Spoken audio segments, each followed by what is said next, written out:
रामराम विद्यार्थी मित्रांनो, परीक्षेमध्ये प्रश्न विचारला जातो की खालीलपैकी अरबी भाषेतला शब्द कोणता, आणि मग अडचण निर्माण होते. कारण की अरबी, फारसी, कानडी, तेलुगू, तामिळ, पोर्तुगीज असे वेगवेगळ्या भाषेतले शब्द वाचल्याच्या नंतर आपल्याला कळत नाही नेमका कोणता शब्द कोणत्या भाषेतला आहे. त्यासाठी आपण सोपा मार्ग तयार केला आहे. काय, हे वाक्य पाठ करा, अरबी भाषेतले महत्वाचे सर्व शब्द पाठ होणार जे की परीक्षेला विचारलेले आहे. मग कसं पाठ करायचं?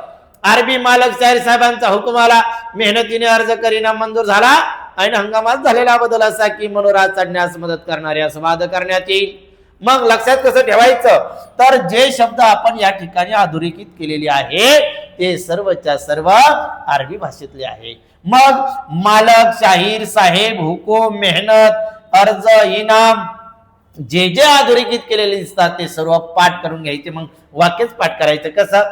अरबी मालक शाहीर साहेबांचा हुकूम आला, मेहनतीने अर्ज करीना मंजूर झाला, आणि हंगामात झालेला बदल असा की मनोरात चढण्यास मदत करणारे असं वाद करण्यात येईल.